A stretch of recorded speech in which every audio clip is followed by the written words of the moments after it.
There is a recording in place of our session for Tuesday of this week. For your assignment this week, you're going to be focusing on the Poor Law Amendment Act of 1834, and you're going to be looking at a political cartoon that focuses on the trials and tribulations of those who were affected by the workhouses and the poor conditions that were placed in those workhouses. Um, so, as I asked you yesterday, I want you to consider as you go through this assignment, what are current society's view, what is our current society's view of the poor? And think about how that relates to what we are viewing in this political cartoon. I want to review the history of what we went over yesterday very quickly, and then we're going to analyze this picture. So if you remember, the original poor law was created in 1815, and it basically made each parish look after its own poor.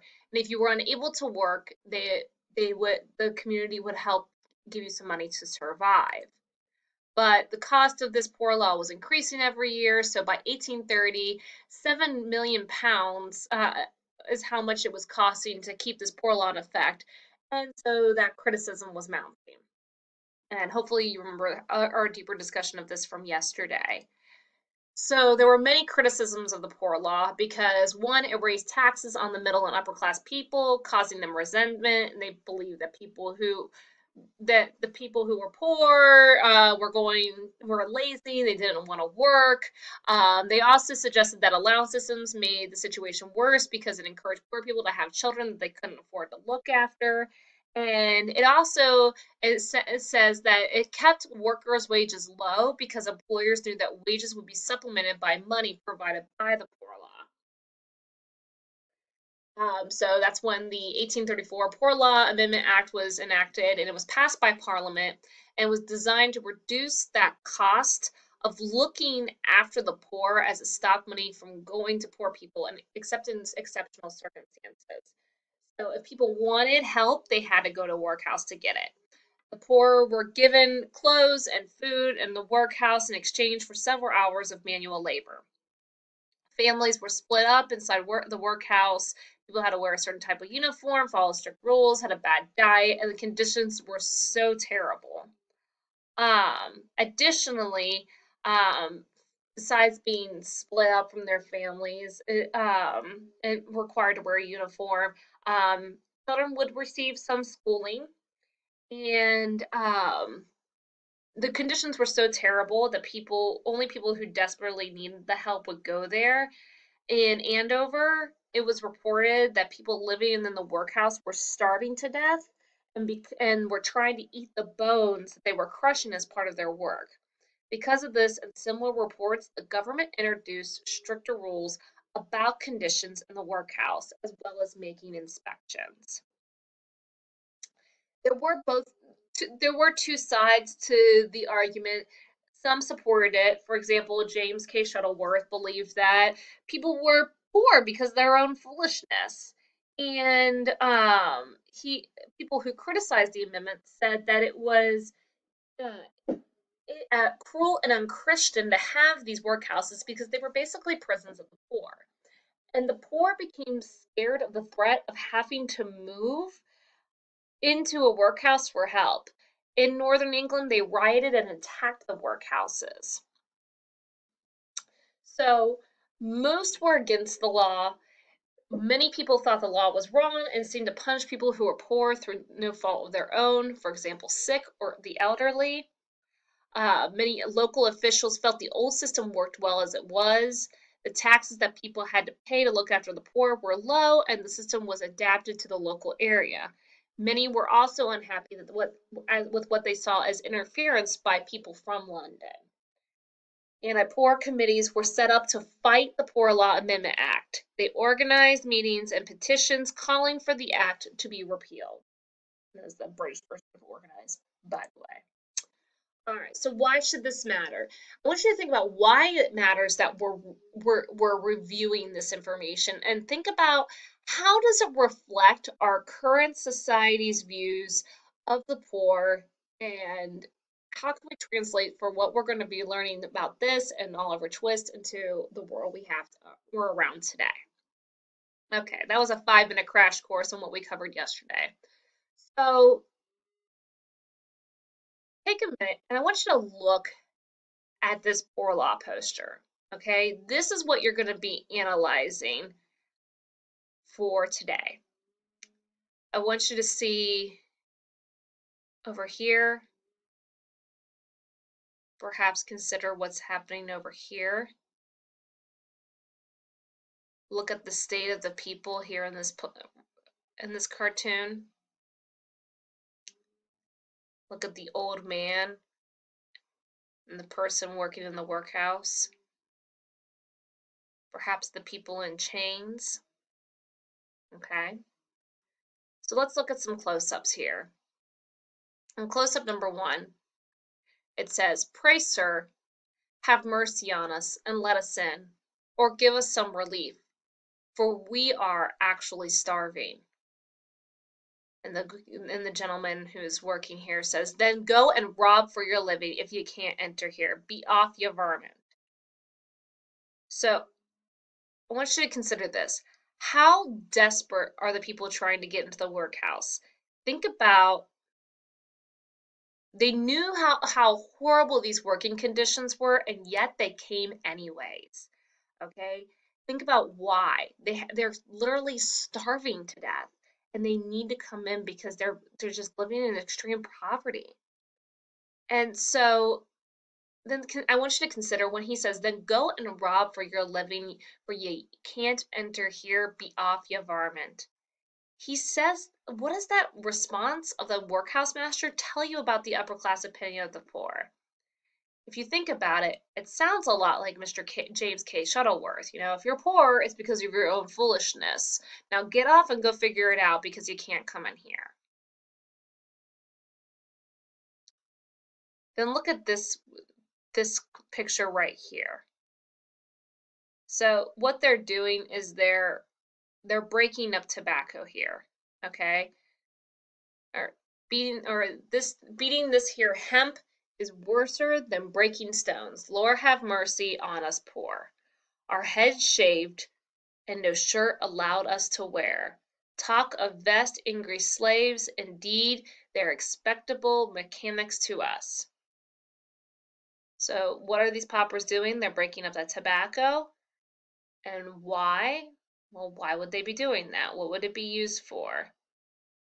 The paupers believed they were treated much worse than the slaves in the West Indies. Why would this statement have shocked people?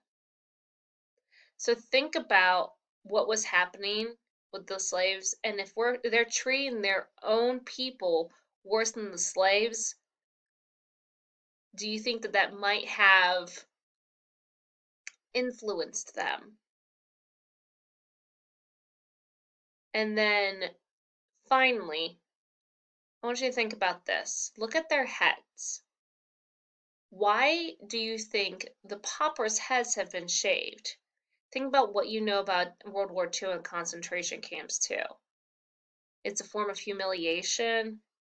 It's a form, basically it's a form of humiliation. You've come to these workhouses and it's a way to dehumanize them.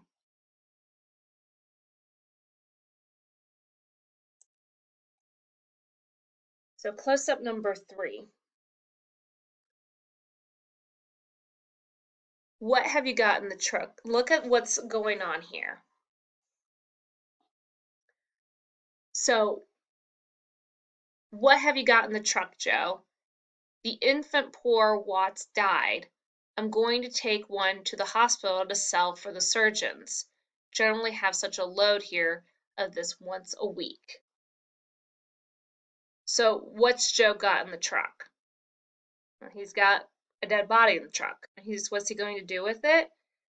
He's going to take it to the hospital. He sells it to the surgeons so they can do their research on the human body. And if you think about that, what does that tell us about living conditions of the poor in these workhouses? They're worth more dead than alive, basically, and they have no regard for humanity. They don't get a proper burial. They're just They're just going to get taken to mm, be sold for research after they die, after they've worked them to death. They're going to, and just sell their bodies off. Then if we look at close-up number 4 here, "Oh, sir, have mercy on me. I cannot work so hard, for I'm old, ill, and feeble. Allow me 10 minutes rest." Rest indeed, you lazy old thief. Do you think ye came in here to be a gentleman? Old and young must labor here. What was the poor made for but to work? Go to the hemp, you old rascal. What does this part of the poster tell you about the treatment of the old? So if you think about it, he's being treated very poorly. It doesn't matter that he's not able to move as fast as a younger person. It doesn't matter that he's tired. If he doesn't work, then he's not welcome, and everyone got it treated this way, regardless of their health or their age or their condition. So why do you think that the government was eager to make sure that people in workhouses worked? If you think about it, they really wanted to make sure they're earning their money. They don't want anybody to think that they're getting a free ride. So they really forced this idea that you must be working all the time. We're paying for you, and we're giving you clothes, we're giving you shelter. You're going to work all the time. Because, if you were able to do this on your own, you wouldn't need us. And finally, let's go over the rules here in close-up number 5. All right. By order of the commissioners of the new poor laws, the period for all paupers to work is from 4 in the morning to 10 at night. 3 hours allowed for clearing away and sweeping the workhouse yard. "Oh, sir, have mercy on me. I cannot work so hard, for I am old, ill, and feeble. Allow me but 10 minutes of rest." Oh, sorry, that's from the other one. Notice, for being longer than 10 minutes to each of the 2 meals per day, viz., breakfast and supper, 39 lashes. For going out of the workhouse yard without permission, a day without food. Being disobedient, 29 lashes, and 3 days in confinement underground. For being idle, a month at the treadmill. Notice is hereby given: all able-bodied paupers who conduct themselves in a mutinous and disorderly manner will be knocked on the head without a trial, and their bodies sold to the surgeons by order of the government. So, according to the poster, how long were the inmates expected to work each day? So if you think about, they're working from 4 in the morning to 10 at night, and then an additional 3 hours for clearing away and sweeping the workhouse yard. So they were expected to work several hours a day. So then do that math and think about how little sleep they got. All they did was work. And when you look at the punishments on the board, if they only are allowed 2 meals a day, and they're only getting 10 minutes for each one of those breaks. If they take longer than 10 minutes, they get whipped 39 times. If they go out of the workhouse, they get punished a day without food. So it was like a prison for them.